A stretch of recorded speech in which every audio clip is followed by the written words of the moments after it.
வணக்கம். இன்னைக்கு நாம ரொம்ப சுவாரஸ்யமான ஒரு விஷயத்த பத்தி பார்க்க போறோம். இது வெறும் கதை இல்லைங்க. நம்ம வாழ்க்கைக்கு தேவையான ஒரு சூப்பரான பாடம். காலமறிதல், அதாவது சரியான நேரத்துக்காக காத்திருக்கிற பொறுமை, அது எவ்வளவு பெரிய சக்தின்னு இன்னைக்கு இந்த கதை விளக்கம் மூலமா நம்ம தெரிஞ்சுக்க போறோம். வாங்க உள்ள போலாம். ஓகே, நேரடியா விஷயத்துக்கு வருவோம். உங்கள்ட்ட ஒரு கேள்வி. ரொம்ப பசியா இருக்கிற ஒரு பறவை தன் கண் முன்னாடியே நீந்தி போற உணவை வேணும்னே ஏன் தப்ப விடணும்? யோசிச்சு பாருங்க. கொஞ்சம் விசித்திரமா இருக்குல்ல?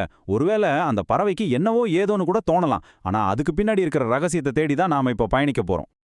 இப்ப கொஞ்சம் கற்பனை பண்ணி பாருங்க. நம்ம தமிழ்நாட்டுல இருக்கிற ஒரு அழகான கிராமம். அதிகாலை நேரம், பனிமூட்டத்தோட ஒரு பெரிய அமைதியான ஏரி, கரையில இருக்கிற பச்சை பசேல்னு இருக்கிற மரங்கள் எல்லாம் காத்துல மெதுவா அசையுது. அந்த காலை நேரத்தை சூரியனோட தங்க நிற ஒளி அப்படியே அந்த தண்ணியில பட்டு தெரிக்குது. அப்பா, பார்க்கறதுக்கே அவ்வளோ இதமா, ரொம்பவே நிம்மதியா இருக்குல்ல. நம்ம கதை இங்கதான் ஆரம்பமாகுது. அந்த ஏரிக்கரையில ஒரு சுவாரஸ்யமான காட்சி நடக்குது, கவனிங்க. ஒரு பக்கம் காகங்கள், கிளிகள்னு நிறைய பறவைகள் செம சுறுசுறுப்பா சத்தம் போட்டுட்டு அங்கும் இங்கும் பறந்துட்டு இருக்கு. ஆனா இன்னொரு பக்கம் நம்ம கதையோட ஹீரோ, ஒரு அழகான வெள்ளை கொக்கு. அது மத்த பறவைகள் மாதிரி துள்ளி குதிக்கல. அப்படியே அசையாம ஒரே ஒரு கால்ல நின்னுகிட்டு அந்த தண்ணியவே ரொம்ப கூர்மையா கவனிச்சிட்டு இருக்கு. இத பார்த்ததும் அங்க இருந்த ஒரு காகத்துக்கு ஒரே சிரிப்பு. அது கொக்கவை பார்த்து நக்கலா ஒரு கேள்வி கேக்குது. ஏய் கொக்கே, ஏன் இப்படி சிலையாவே நிக்கிற? உனக்கு மீன் பிடிக்கணும்னா உடனே போய் பிடிக்க வேண்டிதானே அப்படின்னு கேலி பண்ணுது. அந்த காகத்துக்கு பசிச்சா உடனே போய் எதையாவது அடிச்சு சாப்பிடணும். கொக்கு ஏன் இப்படி அசையாம நிக்குதுன்னு அதுக்கு சுத்தமா புரியல. அந்த காகம் அப்படி கேலி பண்ணினதும் கொக்கு மெதுவா சிரிச்சிட்டே ஒரு அருமையான பதில் சொல்லுது பாருங்க. அவசரப்பட்டு பிடிக்க முயற்சி பண்ணா நிறைய நேரம் நமக்கு வெற்றி கிடைக்காது. சரியான நேரம் வர்ற வரைக்கும் காத்திருக்க தெரிஞ்சிருக்கணும் அப்படின்னு சொல்லுது. நிஜமாவே இது வெறும் மீன் பிடிக்கிற வித்தை மட்டும் இல்லைங்க, நம்ம வாழ்க்கைக்கு தேவையான ஒரு மிகப்பெரிய தத்துவம். அந்த நேரத்துல தான் கொக்கோவோட பொறுமைக்கு ஒரு மிகப்பெரிய சோதனை வருது. சில குட்டி குட்டி மீன்கள் கொக்கோவோட காலுக்கு நடுவுல அப்படியே நீந்தி போகுது.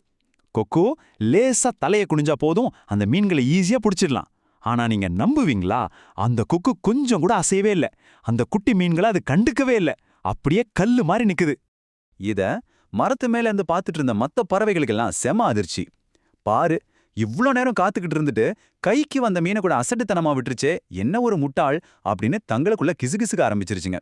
ஆக்சுவலா பொறுமை இல்லாதவங்களுக்கு இந்த மாதிரி முழுமையான பொறுமை எப்பவுமே ஒரு முட்டாள்தனமா தான் தெரியும். அதுதான் உண்மை. இப்போ இந்த இடத்துல நாம ரொம்ப முக்கியமான ஒரு விஷயத்தை நோட் பண்ணணும். இது ரெண்டு விதமான மனநிலைய குறிக்குது.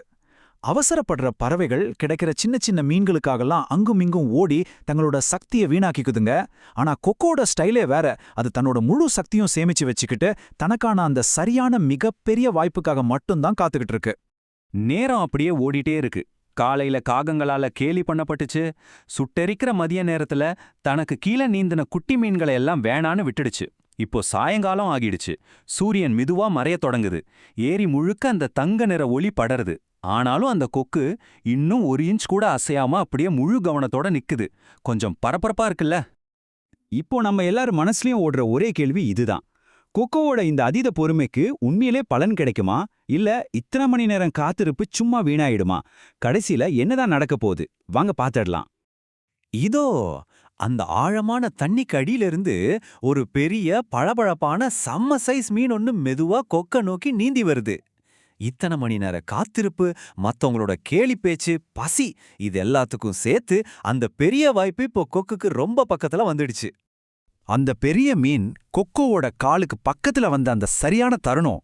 இவ்வளவு நேரம் சிலையா நின்னுட்டு இருந்த கொக்கு இப்போ மின்னல் வேகத்துல செயல்படுது. ஒரே ஒரு வினாடி தான், தன்னோட நீளமான அழகால அந்த பெரிய மீனை அப்படியே லாவகமா கவ்வி பிடிச்சிடுச்சு. தண்ணி சுத்தி நாலாபுறமும் தெரிக்குது. அந்த முடிவில்லாத காத்திருப்பு எப்படி ஒரு தீர்க்கமான வெற்றியா மாறுதுங்கிறத கண்முன்னாடியே பாக்குறது அவ்வளோ பிரம்மாண்டமா இருக்கு. இத பார்த்துட்டு இருந்த மத்த பறவைகள் எல்லாம் அப்படியே ஆடி போய் அமைதியாகிடுச்சுங்க. காலையில கேள்வி பண்ணுச்சுல ஒரு காகம், அதுக்கு முகத்துல ஈயே ஆடல. எல்லா பறவைகளும் ரொம்ப ஆச்சரியமாவும் ஒரு பெரிய மரியாதையோடும் கொக்க பார்த்து கேக்குதுங்க. எப்படி கரெக்டா அந்த நேரம் வர வரைக்கும் அவ்வளவு பொறுமையா காத்திருந்த அப்படின்னு. சோ இங்கதான் நாம கவனிக்க வேண்டிய அந்த முக்கியமான பாயிண்ட் இருக்கு. அந்த கொக்கு சொன்ன பதில் தான் இதுல ரொம்ப ஸ்பெஷல். வெற்றி பெறணும்னா பொறுமையும் சரியான நேரத்தை கணிக்கிற அறிவும் கண்டிப்பா வேணும். அவசரப்பட்டு செயல்படுறவன் பல பெரிய வாய்ப்புகளை கொட்ட விட்டுருவான். இது ஏதோ அந்த பறவைகளுக்கு மட்டும் இல்லைங்க, நம்ம ஒவ்வொருத்தருக்கும் சேர்த்துதான். திருவள்ளுவர் கூட காலமறிதல் அப்படின்னு ஒரு தனி அதிகாரமே வச்சிருக்கார். அதுக்கு என்ன அர்த்தம்னா, சரியான தருணம் எதுன்னு ஆழமா புரிஞ்சுக்கிறதும், அந்த தருணம் வர்ற வரைக்கும் கவனம் சிதறாம வெயிட் பண்றதும் தான். இன்னைக்கு இருக்கிற இந்த வேகமான உலகத்துல நமக்கு எல்லாமே உடனே நடக்கணும்னு நினைக்கிறோம். ஆனா உண்மையிலே பெரிய வெற்றிகள் எல்லாமே இந்த கொக்கு மாதிரி காலம் அறிந்து வெயிட் பண்றதுல தான் அடங்கியிருக்கு. அந்த மாலை நேரத்து தங்க நிற ஒளியில தான் பிடிச்ச பெரிய மீனோட அந்த ஏரிக்கரையில ரொம்ப கம்பீரமா நிக்கிற கொக்கு நமக்கு ஒரு நிரந்தரமான பாடத்தை கத்துக் கொடுக்குது. பொறுமை கொண்டவன் பெரிய வெற்றியை அடைவான். சின்ன சின்ன ஆசைகளுக்கும் தற்காலிக வெற்றிகளுக்கும் ஆசைப்பட்டு அவசரப்படாம நமக்கான அந்த மிகப்பெரிய வாய்ப்பு வர்ற வரைக்கும் அலர்ட்டா காத்திருக்கிறது தான் வெற்றியின் ரகசியம். ஃபைனலா உங்ககிட்ட ஒரு கேள்வி கேட்டு இந்த விளக்கத்தை முடிக்கிறேன். உங்க வாழ்க்கையில நீங்க காத்துட்டு இருக்கிற அந்த பெரிய மீன் எது? அதாவது உங்களோட அந்த பெரிய இலக்கு இல்லனா அந்த முக்கியமான வாய்ப்பு எது? அந்த வாய்ப்பு உங்க கைக்கு வர்ற வரைக்கும் சுத்தி இருக்கிறவங்க கேலி பண்ணாலும் அதை காதுல வாங்காம, சின்ன சின்ன கவனச்சிதறல்களுக்கு இடம் கொடுக்காம, உங்களுக்கான அந்த பொன்னான தருணத்துக்காக வெயிட் பண்ற பொறுமை உங்ககிட்ட இருக்கா? கொஞ்சம் யோசிச்சு பாருங்க. உங்கள் இலக்குகளை வெல்ல வாழ்த்துக்கள்.